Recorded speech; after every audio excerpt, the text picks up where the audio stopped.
আসসালামু আলাইকুম ভিউয়ার্স, আপনারা অনেকেই ফটোশপ অ্যাপের মাধ্যমে কোনো একটা বেশি মেগাবাইটের যে কোনো একটা ইমেজকে আপনারা অনেকেই চাচ্ছেন কম মেগাবাইটে কনভার্ট করতে। অনেক সময় দেখা যায় আপনারা জন্ম নিবন্ধন আবেদন করার ক্ষেত্রে আপনাদের 100 KBS এর কোনো একটা জেপিজি ইমেজের অথবা ফাইলের প্রয়োজন পড়ে। সেই ক্ষেত্রে আপনার যে প্রয়োজনীয় ছবিটা সেটার বা জেপিজি ফাইলটা সেটার যদি মেগাবাইটটা বেশি হয়ে যায় সেক্ষেত্রে কিন্তু আপনারা আপলোড আর করতে পারেন না। সো আপনাদেরকে প্রয়োজন পড়ে কিন্তু সেটাকে কনভার্ট করে এমবিটা মেগাবাইটটাকে কমানো। সো আজকের এই ভিডিওতে আপনাদেরকে দেখাবো কিভাবে আপনি ফটোশপ 7.0 অ্যাপ্লিকেশনটিকে ব্যবহার করে আপনারা সহজেই কমাতে পারবেন। সো ভিউয়ার্স, প্রথমেই আমাদের যে ইলেকট্রিসিটি বিলের কপিটি রয়েছে সেটিকে আমাদের ফটোশপ অ্যাপটির ভিতরে নিয়ে আসতে হবে। নিয়ে আসার পরে আমরা ঠিক এরকম একটা ইন্টারফেস যেখানে দেখতে পাবো। এরপর জাস্ট আমরা এখান থেকে এই যে মিনিমাইজ অপশনে ক্লিক করে এটাকে বড় করে নিব। বড় করে নেওয়ার পরে আমাদেরকে যে কাজটি করতে হবে, আমরা এখানে দেখতে পাচ্ছি ইমেজ নামে একটি অপশন দেওয়া রয়েছে, এটার উপর একবার ক্লিক করব।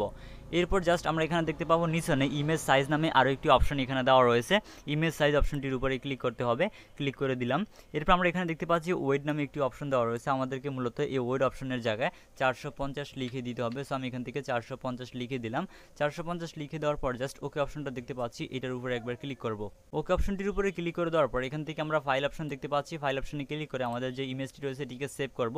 সেভ করার জন্য আমরা এখান থেকে চাইলে একটি ফোল্ডার ক্রিয়েট করতে পারি অথবা আমাদের ডেস্কটপে সেট করতে পারি। আপনি যেখানে রাখতে চান সেখানে রেখে দিবেন। জাস্ট আমি এখান থেকে এটাকে লিখে দিব যে টেস্ট পারপাস।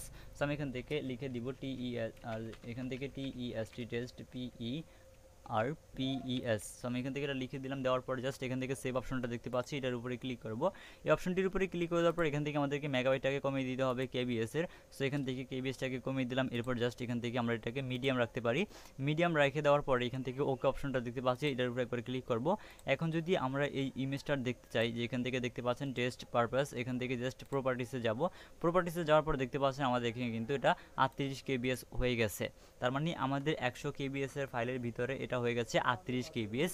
সো এভাবে কিন্তু সহজে আপনি যে কোনো ইমেজের সাইজটাকে কিন্তু সহজে কমাতে পারবেন এই টিপসটিকে ফলো করে। সো এখন যদি আমরা ফটোশপ অ্যাপে দিই তাহলে দেখতে পাবেন এটা কোয়ালিটিটা কিন্তু অতটা লস হবে না যতটা এখানে হওয়ার কথা। সো আমরা যদি এটাকে জুম করি দেখতে পাচ্ছেন আমাদের কিন্তু আগে যেরকম কোয়ালিটি ছিল সেরকমই আছে, বাট হালকা একটু ব্লার হয়ে গেছে যেহেতু এটা মেগাবাইটটা কমে গিয়েছে। সো ভিউয়ার্স, এভাবে কিন্তু সহজে আপনাদের জন্ম নিবন্ধন অথবা বিভিন্ন ধরনের আপনাদের যেখানে সার্কুলারের অ্যাপ্লিকেশন করার ক্ষেত্রে কিন্তু আপনাদের অনেক ডকুমেন্টের এরকম সাইজ কমানোর প্রয়োজন পড়ে থাকে। সো এইভাবে সহজে আপনারা যে কোনো ডকুমেন্টের সাইজটাকে কমিয়ে ফটোশপ অ্যাপের মাধ্যমে আপনারা অনলাইন অ্যাপ্লিকেশন সাবমিট করতে পারবেন। সো এই ছিল আমাদের আজকের ভিডিও। আশা করছি ভিডিওটি আপনাদের কাছে ভালো লেগেছে। ভিডিওটি ভালো লাগলে ভিডিওতে লাইক দিবেন। ভিডিও বুঝতে কোথাও কোনো সমস্যা হলে আমাদেরকে কমেন্ট করে জানিয়ে দিবেন।